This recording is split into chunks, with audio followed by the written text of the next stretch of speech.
आइए चलते हैं इन्वेंट्रीज के सफ़र पर।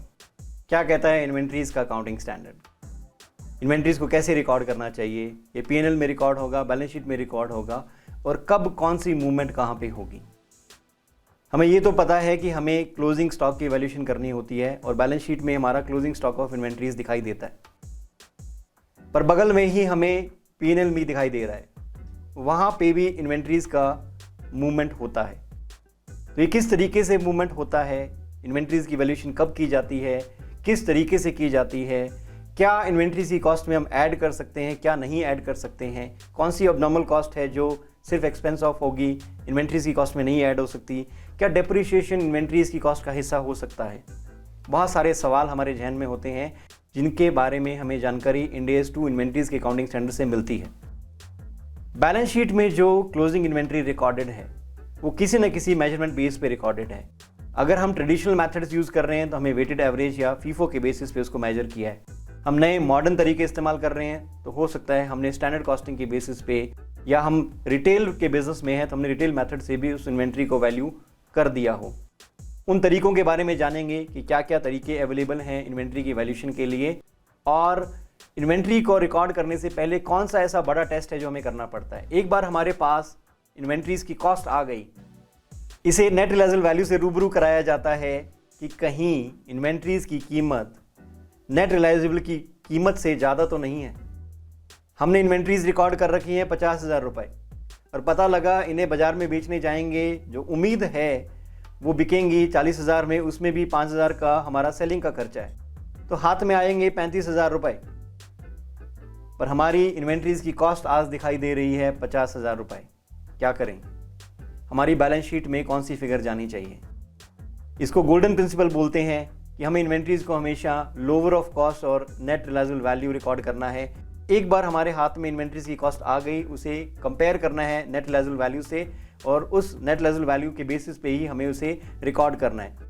हमने Ind AS 10 events after the reporting date में भी देखा था कि अगर हमें इन्वेंट्रीज की वैल्यू बाद में भी पता चलती है, अगर उनकी कीमतें गिर गई है और हमने कम कीमत पे उन्हें बेचा है, तो भी हम उसे एडजस्टिंग इवेंट के रूप में क्लोजिंग स्टॉक की वैल्यूएशन में इंक्लूड कर सकते हैं।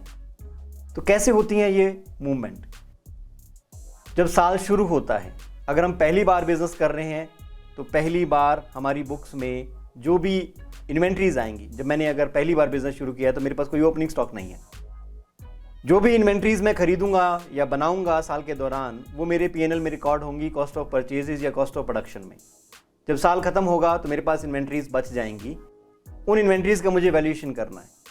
उन इन्वेंट्रीज का वैल्यूएशन मैं किसी एक मेजरमेंट बेसिस पे करूंगा जिसमें फीफो और वेटेड एवरेज अलाउड है ट्रेडिशनल मेथड्स में, और लीफो प्रोहिबिटेड है अंडर इंड AS 2 इन्वेंट्रीज।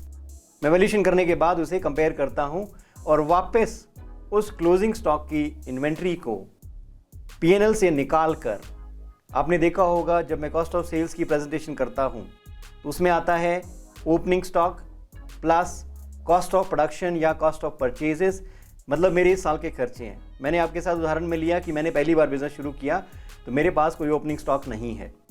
साल के दौरान हमने 70,000 के गुड्स परचेज किए। जब साल खत्म हुआ तो मालूम हुआ कि 20,000 के गुड्स हमारे पास अभी भी बचे हुए हैं। इसका मतलब 50,000 की कॉस्ट के गुड्स हमने बेच दिए हैं। अब 50,000 की कॉस्ट के गुड्स आपने फ्री में तो बांट नहीं दिए होंगे, उसके ऊपर कुछ प्रॉफिट मार्जिन भी कमाया होगा, वो सेल्स रेवेन्यू के रूप में हमारी टॉप लाइन में आ जाता है कि 50,000 के गुड्स हमने 80,000 में बेचे, 30,000 का मुनाफा हमने कमाया। बट इस कॉस्ट ऑफ सेल्स में जो कि बना हुआ है opening stock plus cost of purchases या cost of production minus closing stock करते हैं, मतलब मेरा एक्सपेंस कम करता हूं मैं क्लोजिंग स्टॉक की वैल्यूएशन का, और इस क्लोजिंग स्टॉक की फिगर को मैं उठा करके बैलेंस शीट में ले जाता हूं और वहां करंट एसेट्स की कैटेगरी में क्लोजिंग स्टॉक ऑफ इन्वेंट्रीज को प्रेजेंट करता हूं। पहले मेरी कॉस्ट को कंपेयर करता हूं एनआरवी से, जो भी कम कीमत है उसी के बेसिस में मैं क्लोजिंग स्टॉक में इसको ट्रांसफर करता हूं। जब अगला साल शुरू होगा तो इस साल के एंड में जो बैलेंस शीट में मैंने क्लोजिंग इन्वेंट्री प्रेजेंट की थी वो अगले साल मेरी बैलेंस शीट से निकाल कर जब 1 अप्रैल को मेरा फाइनेंशियल ईयर शुरू होगा उस तारीख को ये क्लोजिंग इन्वेंट्री मेरी ओपनिंग स्टॉक के रूप में, एक्सपेंस के रूप में प्रॉफिट एंड लॉस अकाउंट में दिखाई देगी। मेरा पीएनएल अगर मैं देखता हूं तो वहां पे है कॉस्ट ऑफ सेल्स, जिसमें एक लाइन है ओपनिंग स्टॉक। ये ओपनिंग स्टॉक की फिगर आई है पिछली क्लोजिंग स्टॉक की वैल्यू से। फिर इस साल दोबारा मैं परचेजेस करता हूं, दोबारा मैं प्रोड्यूस करता हूं, तो मैं ये मान के चल रहा हूं कि मैं एक मैन्युफैक्चरिंग ऑर्गेनाइजेशन हूं। अगर मैं मैन्युफैक्चरिंग ऑर्गेनाइजेशन हूं तो मेरे यहाँ आएगा कॉस्ट ऑफ प्रोडक्शन। अगर मैं रिटेल के बिजनेस में हूं तो मेरे यहाँ आएगा कॉस्ट ऑफ परचेजेस। ये कॉस्ट ऑफ प्रोडक्शन या कॉस्ट ऑफ परचेजेस मेरे इस साल का खर्चा है जो मैं डायरेक्टली पीएनएल में दिखाता हूं। इसलिए कई बार लोग जब जर्नल एंट्रीज कर रहे होते हैं और इन्वेंट्रीज को परचेज करते हैं तो वो डायरेक्टली इन्वेंट्रीज को डेबिट करने की कोशिश करते हैं कि इन्वेंट्रीज मेरी डेबिट हो गई हैं और इन्वेंट्रीज मेरी बैलेंस शीट में बढ़ गई हैं। इन रियलिटी वो बैलेंस शीट में नहीं बढ़ती हैं, वो मेरी साल की एक्टिविटीज़ के दौरान डायरेक्टली मेरे पीएनएल में दिखाई देती हैं, कॉस्ट ऑफ परचेजेस या कॉस्ट ऑफ प्रोडक्शन में दिखाई दे रही हैं। फिर साल ख़त्म होता है, मुझे दोबारा उसी प्रक्रिया से गुजरना है जिसमें मुझे क्लोजिंग स्टॉक वैल्यूएशन करनी होगी इन्वेंट्रीज की, और जो भी इन्वेंट्रीज बचती हैं वो मैं यहाँ से अब निकालूंगा। मेरे जो खर्चे मैंने दिखाए, खर्चे हुए 1 लाख के, उसमें से अगले साल पता लगा कि मेरे पास 40,000 की इन्वेंट्रीज बच चुकी हैं, तो मैं पीएनएल में दिखाऊंगा कि मेरा इस साल का जो कॉस्ट ऑफ सेल्स का खर्चा है वो 60,000 है। 60,000 की इन्वेंट्रीज मैंने बेच दी हैं, 40,000 की इन्वेंट्री मेरे पास अब भी बच गई हैं। अब मेरा ये फ़र्ज बनता है कि मैं कॉस्ट ऑफ सेल्स को क्रेडिट करूं और डेबिट करूं इन्वेंट्रीज को, और ये अमाउंट को मैं क्लोजिंग स्टॉक में दिखाऊंगा अगले साल की बैलेंस शीट में। ये सिलसिला चलता रहता है। इसीलिए बैलेंस शीट में हमेशा क्लोजिंग स्टॉक ऑफ इन्वेंट्रीज की वैल्यूएशन होती है और पीएनएल में ओपनिंग स्टॉक के बाद जो भी साल के दौरान हमने जो भी परचेजेस किए वो डायरेक्टली पीएनएल में दिखाई देते हैं। जो भी बच जाएगा वो दोबारा बैलेंस शीट में चला जाएगा। ये मूवमेंट होती रहती है। अब मुद्दा ये है कि जब मैं परचेज कर रहा हूं इन्वेंट्रीज तो मैं कौन सी कॉस्ट उसमें ऐड कर सकता हूं। जब मैं वैल्यू कर रहा हूं इन्वेंट्रीज क्लोजिंग स्टॉक की, क्योंकि मुझे अब इसे अपनी बैलेंस शीट में दिखाना है, उसकी वैल्यूएशन मैं कैसे कर सकता हूं। तो जो सवाल हम इस डिस्कशन में जिनके ऊपर से पर्दा उठाएंगे वो है इन्वेंट्रीज होती क्या हैं, कौन सी इन्वेंट्रीज मानी जाती हैं जो ऑर्डिनरी कोर्स ऑफ बिजनेस में सेल होती हैं या हमने एज ए कंज्यूमेबल यूज़ कर लिए हैं। जैसे कोई होटल चल रहा है जिसमें आपने देखा होगा आपको टॉयलेटरीज का सामान दिया जाता है, आपको शैम्पू साबुन दी जाती है कि आप उसे यूज़ कर सकते हैं। होटल का बिजनेस है रेंटल इनकम कमाना, अकोमोडेशन के पैसे वो लेते हैं, बट ये जो कंज्यूमेबल्स वो कस्टमर को देते हैं अपने काम को चलाने के लिए, उन्हें इन्वेंट्रीज कहा जा सकता है क्योंकि वो ऑर्डिनरी कोर्स ऑफ बिजनेस में यूज़ होती हैं अपने काम को चलाने के लिए।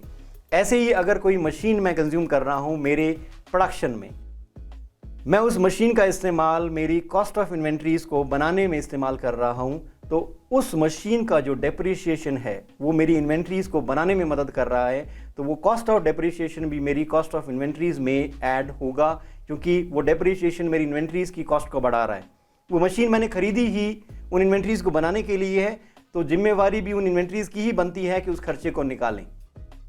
अगर मेरा कोई ऑफिस बिल्डिंग है जो इन्वेंट्रीज को डायरेक्टली मदद नहीं कर रहा है बनाने में और क्रिएट करने में, वो मेरा ऑफिस एक्सपेंस, एडमिनिस्ट्रेशन एक्सपेंस मैं अलग से एडमिनिस्ट्रेशन हेड में दिखाता हूँ कि डेप्रिसिएशन का खर्चा हुआ बट ये डायरेक्टली रिलेटेड नहीं था इन्वेंट्रीज की कॉस्ट से, इसलिए उसे मैंने अलग से दिखाया। तो कई बार कई लोग ये समझ नहीं पाते हैं कि डेप्रिसिएशन इन्वेंट्रीज का हिस्सा भी है और डेप्रिसिएशन अलग से एडमिनिस्ट्रेशन एक्सपेंसेस का हिस्सा भी दिखाई दे रहा है, क्योंकि उनके कारण और उनकी वजह अलग है।